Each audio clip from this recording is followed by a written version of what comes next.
එකක් දැන් මේ ඊයේ මාධ්‍යවල වාර්තා වුණා මේ අපේ පක්ෂයේ ප්‍රචාරක ලේකම් දුමින්ද නාගමුව සහෝදරයා අත්අඩංගු ගැනීම සම්බන්ධයෙන් වරෙන්තු නිකුත් කරලා තියෙනවා කියලා මේක මාධ්‍ය කිහිපයක වාර්තා වුණා.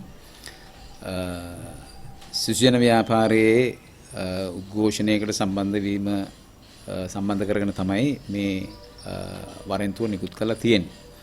ඉතින් එකක් දැන් දුමින්ද නාගමුව සහෝදරයා පක්ෂයේ ප්‍රචාරක ලේකම් ඒ වගේම දැන් අවස්ථා දෙකකදී ජනාධිපතිවරණයේදී 2015 දී 2019 දී මැතිවරණ ඉදිරිපත් වෙලා තිනවා ජනාධිපතිවරණ අපේක්ෂකයා ලෙස පෙරටුබගාමී සමාජවාදී පක්ෂයේ නමින්. ඉතින් අනිත් පැත්තෙන් ඔහු කම්කරු වර්ගල මධ්‍යස්ථානයේ ජාතික සංවිධායක.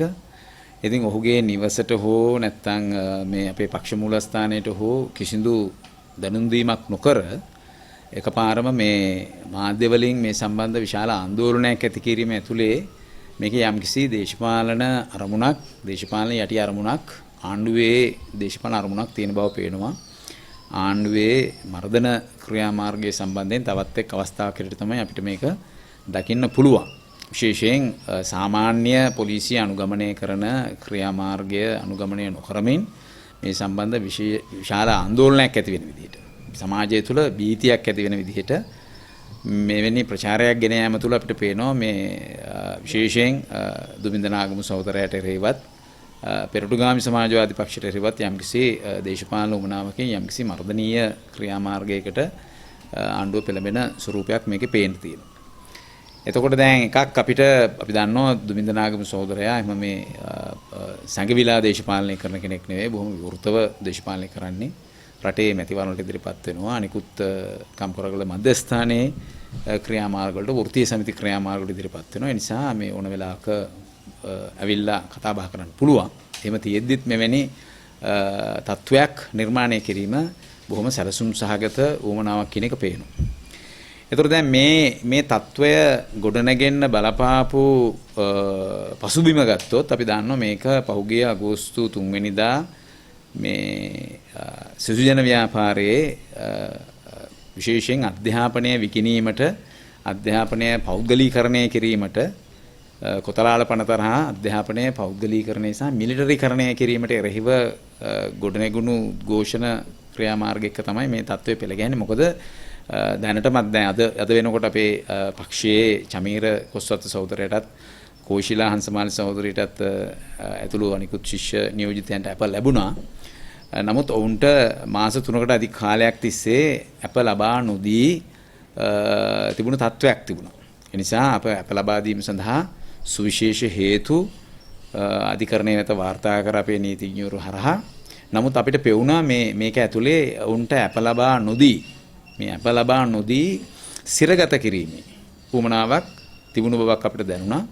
ඉතින් ඒ සම්බන්ධයෙන් පැන නැගුණු උද්ඝෝෂණයකට සහභාගී වීම තමයි දැන් මෙතන මේ දුමින්ද සහෝදරයාට එරෙහිව මතුවලා තියෙන තත්ත්වය. තාමත් අපි ඒකේ සම්පූර්ණ විස්තර වාර්තා දන්නේ නැහැ. දැනට අපි දන්නේ මාධ්‍ය වලින් වාර්තා වෙලා තියෙන ප්‍රමාණය.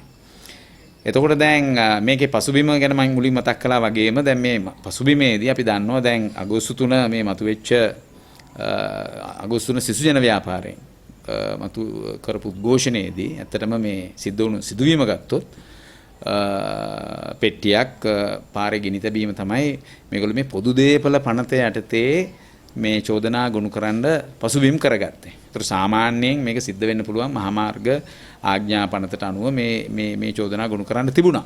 නමුත් එහෙම නොකර පොලිසියේ විශේෂයෙන් දේශපාලන අරමුණු අනුව කටයුතු කරන පොලිස් නිලධාරී කණ්ඩායමක් විසින් මේ චෝදනා ගොනු කරද්දී අපිට පේනවා මේක පැහැදිලිවම මේ පොදු දේපල පනත යටතේ අප ලබා නොදීම සඳහාම මේ චෝදනා ගොනු කරපු බව.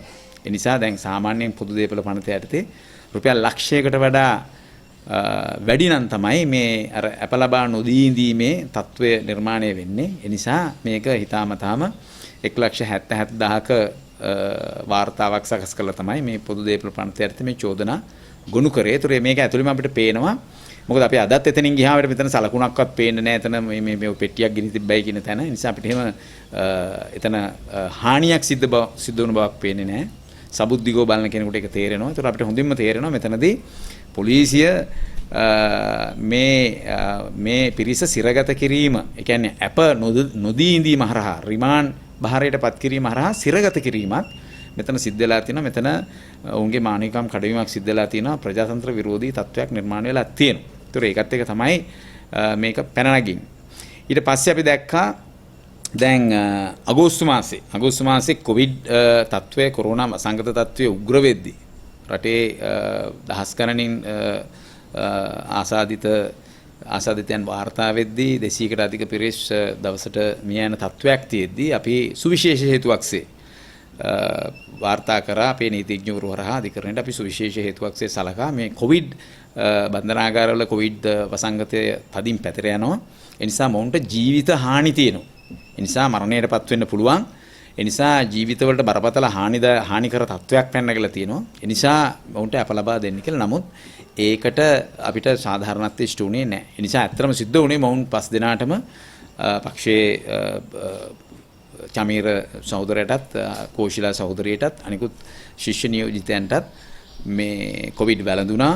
ඔවුන්ට සැලකිය යුතු අපහසුතාවයන්ට මුහුණ දෙන්න සිද්ධ වුණා. නමුත් මේක කොවිඩ් හැදෙන්න ඉඩ තියෙනවායි කියන තත්වයේ සලකලා ඒක සුවිශේෂ තත්වයක්සේ සලකා අප ලබා දෙන්න කරපු ඉල්ලීම ප්‍රතික්ෂේප වුණා. ඒතර මෙතනත් අපිට පේනවා මෙතනත් අපිට සාධාරණත්වයක් ඉෂ්ට වුණේ නැහැ. ඊගාවට දැන් එතන හිටපු සමහර ශිෂ්‍යයන් අධ්‍යාපන කටයුතු වලදී විශේෂයෙන් විභාග කටයුතු වල විශ්වවිද්‍යාල විභාග කටයුතු වලට සූදානම්ෙන් හිටියේ. නමුත් ඔවුන්ට විභාග සඳහාවත් ඉදිරිපත් වෙන්න විභාග සඳහා ඉදිරිපත් වීම සුවිශේෂ හේතුවක්සේ සලකා ඔවුන්ට අප ලබා දීමක් සිදු වුණේ නැහැ. ඒකයි මම කිව්වේ දැන් මේ සාමාන්‍ය නීතිය යටතේ අපි දන්නවා අප ලබා දීම තමයි සාමාන්‍ය නීතිය. අප ලබා නොදීම ව්‍යතිරේකයක් ලෙස තමයි සාමාන්‍ය නීතියේදී සැලකෙන්නේ. නමුත් මේ ව්‍යතිරේකය සාමාන්‍ය තත්ත්වයටපත් වෙලා මේ අප ලබා නොදී ඉඳීම සඳහා තත්වයන් පෙළ ගැහුණු විදිහක් තමයි අපිට පේන්න තියෙන්නේ. ඊට පස්සේ අපි දන්නවා දැන් නීතිපතිවරයා ඔය වෙනකොට චක්‍රලේඛයක් නිකුත් කරා මේ කොවිඩ් වසංගතය උග්‍ර වෙද්දී මේ බන්ධනාගාරවල ඉන්න රැඳවියන්ට අප ලබා දිය හැකි හැම කෙනාටම අප ලබා දෙන්න. ඒ නිසා සාමාන්‍යයෙන් අපි බරපතලයි කියලා හිතන විවිධ අපරාධ වලට සම්බන්ධ යයි සැක කරලා තරණුගත්තු විවිධ පිරිස් වලට අප දුන්න සමහර ඒවා. ඒ නිසා බන්ධනාගාරවල මේ කොවිඩ් වසංගත තත්වයෙන් රැඳවියන් මුදවා ගැනීම සඳහා යම් මැදිහත් වීමක් සිදු වුණා. නමුත් මේ තත්වයේවත් මේ තරංගු හිටපු අයට අදාළ වුණේ නැහැ. ඒ තත්වයේවත් සලකලා අප ලබා දීමක් සිදු වුණේ නැහැ. ඉතින් අපි දන්නවා දැන් මේ රටේ අධිකරණවලදී විශේෂයෙන් කඩුවෙල අධිකරණයේදී පවා මේ හැම අධිකරණයකදීම සමහර බරපතල චෝදනා එල්ල වෙච්ච අවස්ථා තියෙනවා. සමහර නඩුවලදී අප ලබා දීම් සිද්ධ වෙලා තියෙනවා.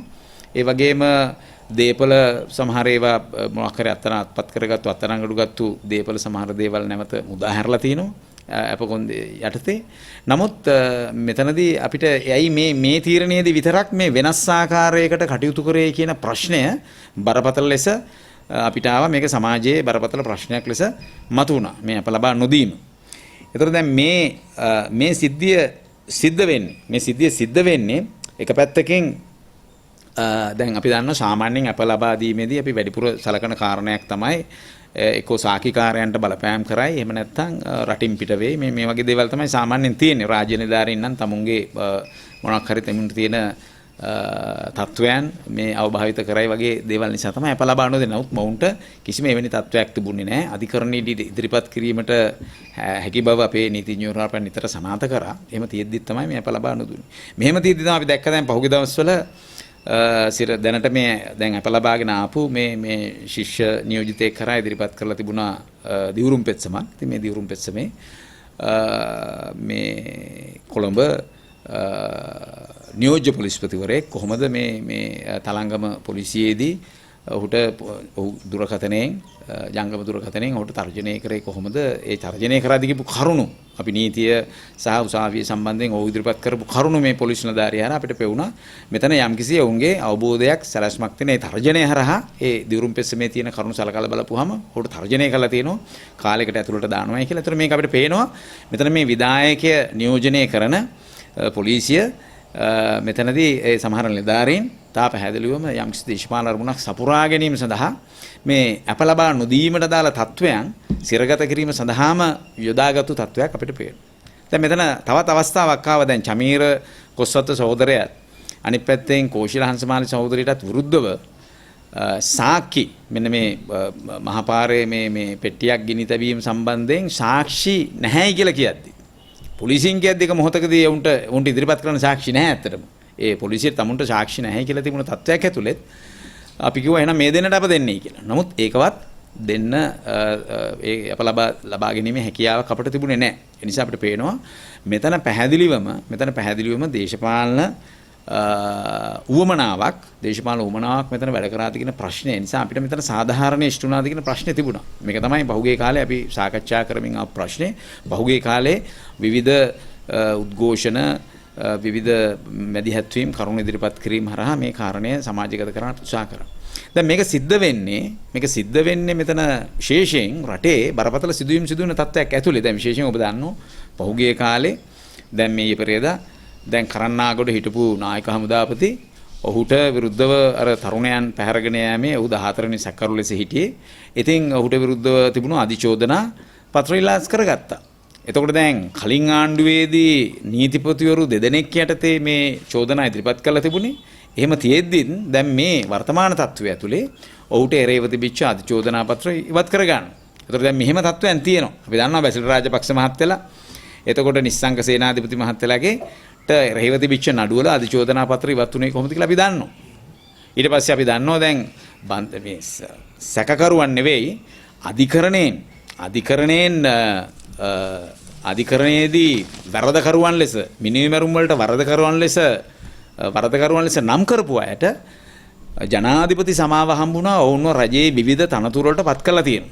ඒතකොට දැන් මේ අධිකරණවලට අපහාස කිරීම ඇත්තටම සිද්ධ වෙන්නේ කාගෙන්ද? විධායකෙන්. රටේ අධිකරණයෙන් අභියාචනාධිකරණයෙන් පවා අභියාචනාධිකරණ ඉදිරිපත් කරලා නැවතත් මරණ දඬුවම තහවුරු කරපු වැරදිකරුවන් ජනාධිපතිවරයා මැදිහත් වෙලා දේශපාලන උවමනාවන් මත නිදහස් කරන තත්වයක් තියෙනවා කියලා කියන්නේ. එතකොට මේ අධිකරණයේ තීන්දුව කවුද අපහාසයට ලක් කරන්නේ, කවුද ඒවා විවේචනයට ලක් කරන්නේ, කවුද ඒක නොසලකා හරින්නේ කියන ප්‍රශ්නේ තියෙනවා. ඒ නිසා මෙතන බරපතල තත්ත්වයක් තියෙනවා. ඒ නිසා මෙන්න මේ වගේ සිදුවීම් පෙළ ගැහෙද්දි මම ඉස්සලා කිව්ව විදිහට ඔවුන්ගේ හිතවතුන්ට, දේශපාලන මිත්‍රයන්ට, ගජ මිතුරන්ට, දේශපාලන හෙන්චයියන්ට විධායකයෙ මැදිහත් වෙලා අධිකරණයට අපහාස වෙන අන්දමින් කටයුතු කරන තත්ත්වයක් එක පැත්තකින් නිර්මාණය වෙලා තියෙද්දි තමයි දැන් මෙතන මේ ඊටාම සරල කාරණයකට අප ලබා නොදී සිඳී ඊටීම සිරගත කිරීමක් දක්වා සිරගත කිරීමක්සේ සලකා කටයුතු කරන තත්ත්වයක් බරදැනලා තියෙනවා. දැන් අර මම ඉස්සලා කිව්ව නියෝජ්‍ය පොලිස් ප්‍රතිරයාගේ මැදිහත් වීමත් එහෙමමයි. ඒත් එහෙමමයි. අපිට මේ ඕන දෙයක් කරන්න පුළුවන් කියලා කියන එකේ තේරුම තමයි. ඇතුලේ මාස ගාණක් තියන්න පුළුවන් කියලා තර්ජනය කිරීමේ තේරුම තමයි ඔවුන්ට නීතිය අවභාවිතා කිරීමේ හැකියාවක් තියෙනවා කියන එක. ඒතර ඔවුන් හරහා තමයි සැබෑ ලෙසම මේ අධිකරණයට අපහාසය සිද්ධ වෙන්නේ. ඉතින් අපි හිතනවා දැන් මේක මේ තවදුරටත් මේක මේ අපේ පෙරටුගාමි සමාජවාදී පක්ෂයේ ප්‍රශ්නයක්වත් එහෙම නැත්නම් මේ සිසු ජන ව්‍යාපාරයට මතුවෙච්ච ප්‍රශ්නයක් නෙවෙයි. මේක අද රටේ පුදුමහත් ජනතාවගේ ප්‍රජාතන්ත්‍රවාදය සම්බන්ධ ප්‍රශ්නයක්. මේ රටේ වැඩ කරන ජනතාව සම්බන්ධ ප්‍රශ්නයක්. හෙට දවසේ තමුන්ගේ අයිතිවාසිකම් වෙනුවෙන් උද්ඝෝෂණය කරන්න, තමුන්ට කරුණු ඉදිරිපත් කරන්න, ජනතාවගේ අවධානය වෙත දිනා ගන්න උත්සාහ කරන වෘත්ති සමිති ව්‍යාපාරයට, ගොවි ජන ව්‍යාපාරවලට, ශිෂ්‍ය ව්‍යාපාරයන්ට, මේ රටේ වැඩ කරන ජනතාවට, පුදුමහත් ජනතාවට, කලාකරුවන්ට, මාධ්‍යවේදීන් ඇතුළු සියලු මේ රටේ බුද්ධිමතුන්ට මේ වැඩ කරන ජනතාවගේ ඉල්ලීම් ඉදිරිපත් කරන්න යද්දී මර්ධනයේ හස්තය යොමු වෙන ආකාරය තමයි අපිට මේ පේන්න තියෙන්නේ. ඉතින් අපි දන්නවා මේක දැන් එක පැත්තකින් විශේෂයෙන් දැන් අපි දන්නවා මේ ආණ්ඩුක්‍රම ව්‍යවස්ථාව පෙරටුගාමි සමාජවාදී පක්ෂය මේ ආණ්ඩුක්‍රම ව්‍යවස්ථාව පිළිගැනීම නොපිළිගැනීම කෙසේ වෙතත් අපි දන්නවා මේ රටේ මේ තියෙන ආණ්ඩුක්‍රම ව්‍යවස්ථාවට අනුව මේ ජනතාවට උද්ඝෝෂණය කිරීමේ අයිතිය තියෙනවා. ඒ අයිතිය තියෙනවා. ජනතාවගේ අවධානය සමහර ප්‍රශ්න සඳහා යොමු කරවා ගැනීමේ අයිතිය තියෙනවා. මොකද අපි හිතනවා අධිකරණ කටයුතු ජනතාවගේ පැත්තෙන් ජනතාවට සහන සලසන ජනතාවට සාධාරණ ඉෂ්ට වෙන අයුරෙන් සිද්ධ වෙන්න ඕන. ඒතර මේ කියපු කරුණු මම පෙළගස්සපු කරුණුත් එක්ක ඔබට පේනවා. ඒතර මේ කරුණුත් එක්ක ඊට පැහැදිලි එවැනි සාධාරණ පදනමක් තුල මේ කටයුතු සිද්ධ වුණේ නැහැ. ඒ නිසා තමයි විවිධ සංවිධාන වලට විවිධ වෘත්තීය සමිති වලට ශිෂ්‍ය ව්‍යාපාර වලට අනෙකුත් දේශපාලන පක්ෂවලට රටේ ජනතාවට මේ පණිවිඩය කියන්න වෙන්නේ. මොකද නීතිය ඉදිරියේ යන්න පුළුවන් උපරිම දේවල් කරන නීත්‍යානුකූල පදනමෙන් සියල්ලම කරලා තියෙද්දි අවසානයේදී මේකට සාධාරණ පිළිතුරක් යුක්තිය විශේෂයෙන් ජනතාව බලාපොරොත්තු වෙනවා යුක්තිය. ඒතර මේ යුක්තිය ඉෂ්ට කරගන්න බැරුණෙන් පස්සේ මේ යුක්තිය පසින්දලීම සඳහා යුක්තිය ඉටු කර ගැනීම සඳහා අවසානයේදී ජනතාව ඉදිරියට යන්න වෙන එක වළක්වන්න බෑ. ඉදිරියේදීත් අපිට ඒක කරන්න වෙනවා. ජනතාව ඉස්සරහට යන්න වෙනවා. ජනතාවට මේ ගැන හඳුනා ගන්න වෙනවා. මම හිතනවා ඒක මෙරටේ ජනතාවගේ මෙරටේ පුරවැසියන්ගේ අයිතියක්. මෙරටේ ජනතාවගේ අයිතියක්, පුරවැසියන්ගේ අයිතියක්. විශේෂයෙන් ජනතාවට වග කියන්න, ජනතාවට සාධාරණ ඉෂ්ට කරන්න, යුක්තිය ඉෂ්ට කරන්න යයි නිර්මාණය වෙලා තියෙන අධිකරණ පද්ධතිය විසින් ඒක ඊට නොවෙනවා කියන හැඟීමක් ආවයන් පස්සේ ජනතාව ඉදිරියට ගිහලා මේ කරුණු කියන්න ඕනේ. එතනදී අපිට රජයේ සියලු ඕනම තැනකදී අපිට මේක කරන්න පුළුවන්. ආයතන ඉදිරියේ වෙන්න පුළුවන්. රටේ සාමාන්‍ය ජනතාව ගැවසෙන තැනකදී වෙන්න පුළුවන්. මේක සිද්ධ කරන්න ඕනේ. මෙන්න මේ පදනමෙන් තමයි මේ උද්ඝෝෂණ පෙළ ගැහෙන්නේ. මේ අසාධාරණට එරෙහිව තමයි මේ උද්ඝෝෂණ පෙළ ගැහෙන්නේ. දැන් මේ දුමින්ද සහෝදරයා අත්අඩංගුවට ගන්නයයි කියමින් මේ විවෘත වරෙන්තු නිකුත් කරන තත්වයක් මතුවලා තියෙන්නේ. මෙන්න මේ වගේ පසුබිමක් එක්ක, මේ වගේ වටපිටාවක් එක්ක මම මුලින්ම කිව්වා වගේ ඒක ඔහුගේ නිවසට හෝ නැත්නම් මේ අපේ පක්ෂ කාර්යාලයට හෝ එවැනි තැනකට බාර නොදී මේක මාධ්‍ය මගින් ප්‍රචාරය කරලා මේ සම්බන්ධයෙන් යම් කිසි භීතියක් සමාජය තුළ ගොඩනගන්න උත්සාහ කරන්නේ මේ මර්ධනය සඳහා අවශ්‍ය පසුබිම සකස් කරන නිසා අපි හිතනවා මේක පොදු ජනතාවගේ ප්‍රශ්නයක්. මොකද අපි දැක්ක පහුගිය කාලේ මේ ඊයේ පෙරේද මේ කඩුවෙල උද්ඝෝෂණය සිද්ධ වෙච්ච වෙලාවෙම අපි දැක්කා මේ කතෝලික පියතුමන්ලා සහ තවත් පිරිස් ශ්‍රේෂ්ඨාධිකරණ ඉදිරියේ උද්ඝෝෂණය කරා. විශේෂයෙන් පාස්කු ප්‍රහාරයේදී තමුන්ට සාධාරණ ඉෂ්ට උනේ නැහැ. පාස්කු ප්‍රහාරය සම්බන්ධයෙන් කටයුතු කරන කණ්ඩායම් රජය ඒ පරීක්ෂණ පවත්වන කණ්ඩායම් පාස්කු ප්‍රහාරයේ වින්දිතයන් සම්බන්ධයෙන් සාධාරණ ඉෂ්ට කරේ නැහැ. ඒකත් දේශපාලන පක්ෂපාතීත්වයන් අනුව දේශපාලන උවමනායපාකම් අනුව ඒක හසුරුවනවා. පාස්කු ප්‍රහාරය දඩමීමා කරගෙන බලයටපත් වුණා. ඒක පාවිච්චි කරලා බලයටපත් වුණා. නමුත් දැන් අද වෙනකොට ඒක තමුන්ගේ දේශපාලන අතකොළුවක් කරගෙන ඒ ප්‍රශ්නය ඒ නිසා තමුන්ගේ දේශපාලන හිතවතුන්ට එකාකාරයකට සලසනවා. ඒ නිසා මේකට සාධාරණ ඉෂ්ට කරන්නේ කියලා කතෝලික පියතුමන්ලා ඇතුළු අනිකුත් කොටස් එකතු වෙලා මේ ශ්‍රේෂ්ඨාධිකරණ ඉදිරියේ උද්ඝෝෂණ කළා. ඉතින් ඒක ජනතාවගේ අයිතියක්. අපි හිතනවා ඒක ජනතාවගේ අයිතියක්. ඒ අයිතිය සුරැකෙන්න ඕන. ඒ අයිතිය වෙනුවෙන් අපි කටයුතු කරන්න හඬන ගන්න ඉදිරියේදී සූදානම්. ඉතින් ඒ නිසා අපි හිතනවා මේ රටේ වැඩ කරන ජනතාවට වැඩ කරන ජනතාවට වෘත්තීය සමිති වලට අනිකුත් දේශපාලන පක්ෂවලට ප්‍රගතිශීලී දේශපාලන චින්තනයක් සහිත සියලුම දෙනාට කලාකරුවන්ට බුද්ධිමතුන්ට වෘත්තිකයන්ට මේ සියලු දෙනාට මෙල්ලා හිටින්නේ මේ ප්‍රජාතන්ත්‍රවාදයට එරෙහිව එන මේ ප්‍රජාතන්ත්‍ර විරෝධී ලෙස මේ ගොඩනැගෙන මර්ධනකාරී තත්වය තව ඉදිරියේ වර්ධනය වෙන්න පුළුවන්. මේගොල්ලන්ගේ මේ ආණ්ඩුවේ මේ රටේ බිඳ වැටෙන ආර්ථිකයට පිළිතුරක් නැති ආණ්ඩුව මේ මර්ධනයේ හස්තේ තමයි ජනතාවට දූ කරන්නේ.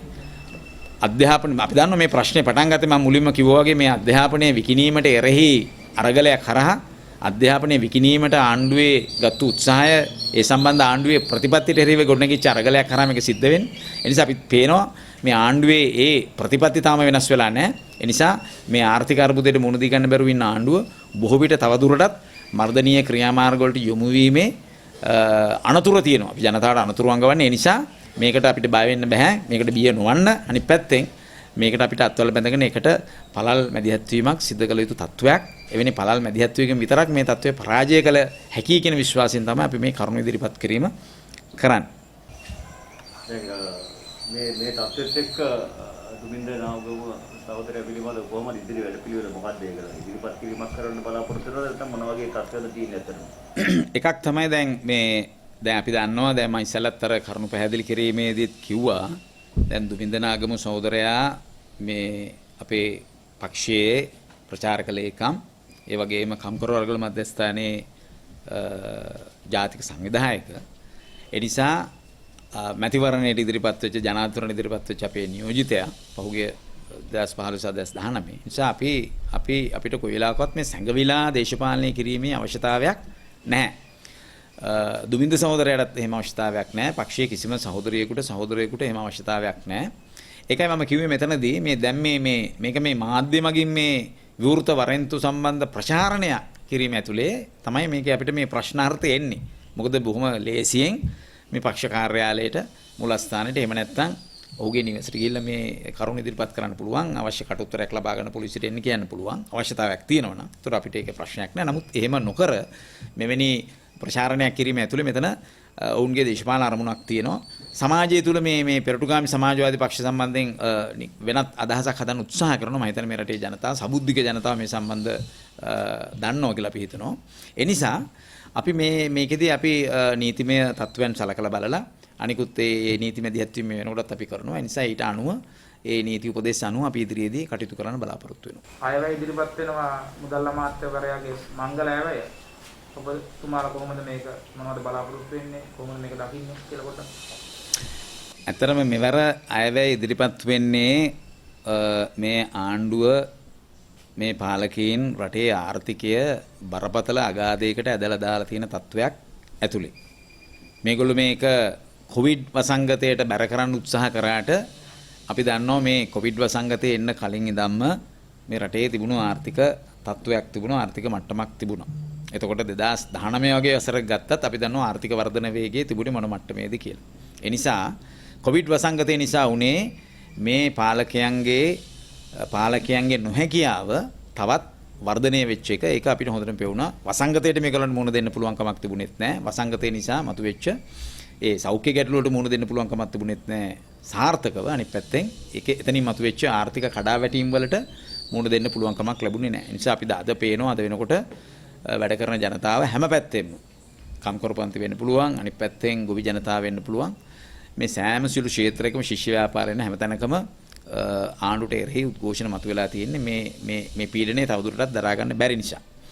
එතකොට දැන් විශේෂයෙන්ම දැන් මෙවර අයවැයදී බැලුවම අපිට පේනවා පහුගිය විසර්ජන පනතෙත් අපි දැක්කා අර මේගොල්ලෝ ක්‍රමානුකූලව මේ ආරක්ෂක වැය නම් එන්න වැඩි කරමින් තියෙනවා. ඒ නිසා ආරක්ෂාව සම්බන්ධ මේගොල්ලන්ගේ ඒ කියන්නේ මේ මර්ධනය සඳහා. මොකද මේ ආර්ථික අර්බුදයට මම ඉස්සෙල්ලා කිව්වා වගේ මේ ප්‍රශ්න වලට පිළිතුරු නැති නිසා, ජනතාවගේ ඇත්ත ප්‍රශ්න වලට උත්තර නැති නිසා ඔලු බලන්න අවශ්‍ය සූදානම්. ජනතාවගේ අයිතීන් ඉල්ලද්දී, බඩු මිල අඩු කරන්න කියද්දී, ජීවන තත්ත්වය නගා සිටුවන්න කියද්දී, ජීවනාංකයට සරලන වැටුපක් දෙන්න කියලා කියද්දී, විවිධ කණ්ඩායම් මේ වෙනුවෙන් ඉදිරිපත් වෙද්දී ඔවුන්ට මර්ධනය කිරීම සඳහා ආරක්ෂක වැය වැඩි කරලා තියෙනවා. ඉතින් මේගොල්ලෝ ඊට පස්සේ අපි දැක්ක අධ්‍යාපනයේට, සෞඛ්‍යයට වෙන් කළ තියෙන මුදලේ ඇත්ත ගත්තොත් ඇත්ත වටිනාකම මූර්ත අගය අඩු වෙලා තියෙන්නේ. දැන් අධ්‍යාපනයේට වෙන් කරු මුදල අපි දැක්ක විසර්ජන පනතට අනුව 1 බිලියනයයි වැඩි වෙලා තිබුණේ. ඒ කියන්නේ රුපියලේ අප්‍රමාණිත එක ගත්තොත් ඇත්තට මේකේ අඩුවීමක් තියෙන්නේ. සෞඛ්‍යයට මම හිතන්නේ බිලියන 6ක් අඩු වුණා විසර්ජන පනතට අනුව. ඒ නිසා කලින් තිබුණටත් වැඩිය මේ සේවාවන්, අධ්‍යාපනය, සෞඛ්‍ය වගේ සේවාවන් බිඳවැටීමට ලක්වීමට නියමිතයි. ඉතින් මේගොල්ලන්ට මැතිවරණ ඉලක්ක තියෙනවා, ප්‍රාදේශීය මැතිවරණ ඉලක්ක. ඉතින් ඒවට ඕගොල්ලෝ මාර්ග සංවර්ධන වගේ දේවල් ගැන වැඩිපුර අවධානය යොමු කරලා තියෙන බවක් පේනවා. නමුත් ඇත තත්වයේ ගත්තොත් රජයේ මැදිහත් වෙලා පවත්වාගත යුතුව තිබුණ සේවාවන්, විශේෂයෙන් අධ්‍යාපනයේ, සෞඛ්‍ය වගේ සේවාවන් තවදුරටත් පෞද්ගලීකරණය කිරීමේ දිශාවකට අවශ්‍ය නීති රීති යනපනත් ඉස්සරහට එන්න පුළුවන් කමක් මේක තුල අපිට පේනවා. අපිට පුරෝකතනය කරන්න පුළුවන්. විශේෂයෙන් හෙට ඉදිරිපත් වුණාන් පස්සේ තමයි අපිට මේ ගැන සම්පූර්ණ විස්තරයක් කරන්න පුළුවන් වෙන්නේ, විශ්ලේෂණයක් කරන්න පුළුවන් වෙන්නේ. නමුත් ඊටා පැහැදිලි මෙවර අයවැය කියන්නේ ඉතින් මේක අයවැය කියන්නේ දැන් ඇත්තටම ගත්තාම වසරකට පස්සේ මේ ආදායම් වියදම් ගැන ඉදිරිපත් කරන ලේඛනයකට විතරක් සීමා වෙලා තියෙනවා. මේවා ඇතුලේ අලුතෙන් අපිට ඉගෙන ගන්න ප්‍රතිපත්ති නැහැ. අලුතෙන් ඉගෙන ගන්න දේවල් නැහැ. මොකද අපි දන්නවා පහුගිය ආණ්ඩුත් මේ ආණ්ඩුවත් දිගටම අනුගමනය කරමින් එකම ප්‍රතිපත්තිය ජනතා දේපල විකිණීම්, කොහෙන් හරි ඩොලර් ටිකක් හොයාගන්න තියෙන උමනාව, කොහෙන් හරි මේ තියෙන ඩොලර් නැති අර්බුදය පියව ගන්න තියෙන උත්සාහය.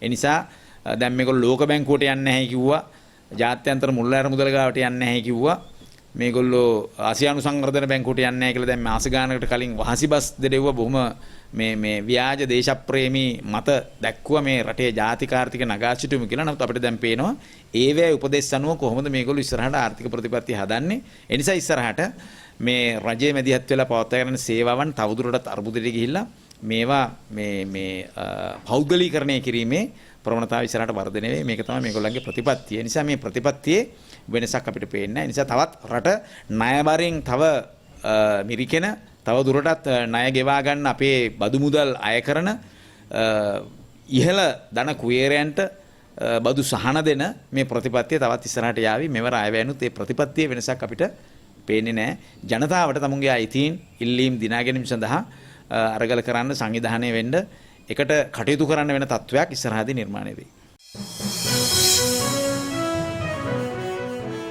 Channel Insight News. සත්‍ය ඇති සැටියෙන්